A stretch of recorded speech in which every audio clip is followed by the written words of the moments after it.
Leviticus 7. This is the law of the guilt offering. It is most holy. In the place where they kill the burnt offering, they shall kill the guilt offering, and its blood shall be thrown against the sides of the altar. And all its fat shall be offered, the fat tail that covers the entrails, the 2 kidneys with the fat that is on them at the loins, and the long lobe of the liver that he shall remove with the kidneys. The priest shall burn them on the altar as a food offering to the Lord. It is a guilt offering. Every male among the priests may eat of it. It shall be eaten in a holy place. It is most holy. The guilt offering is just like the sin offering. There is one law for them.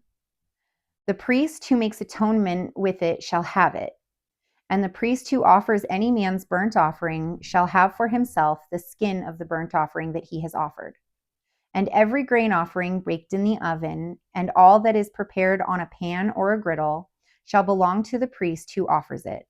And every grain offering mixed with oil or dry shall be shared equally among all the sons of Aaron. And this is the law of the sacrifice of peace offerings that one may offer to the Lord. If he offers it for thanksgiving, then he shall offer with the thanksgiving sacrifice unleavened loaves mixed with oil, unleavened wafers smeared with oil, and loaves of fine flour mixed with oil. With the sacrifice of his peace offerings for thanksgiving, he shall bring his offering with loaves of leavened bread. And from it he shall offer 1 loaf from each offering as a gift to the Lord.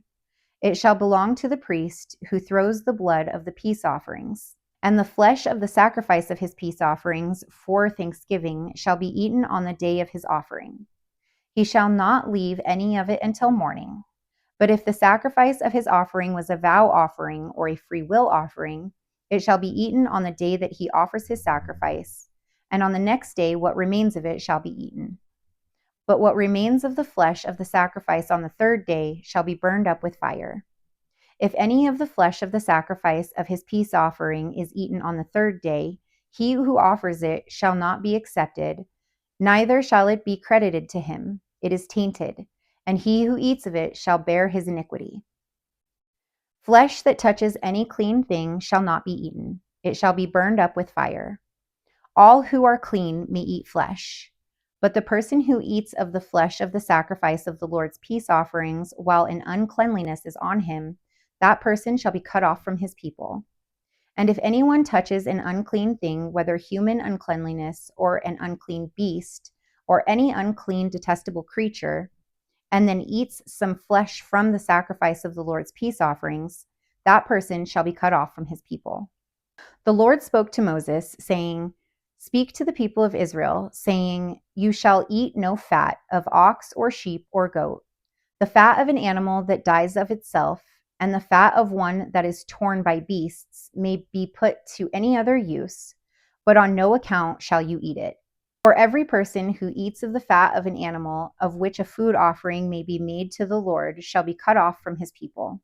Moreover, you shall eat no blood whatever, whether of fowl or of animal, in any of your dwelling places. Whoever eats any blood, that person shall be cut off from his people."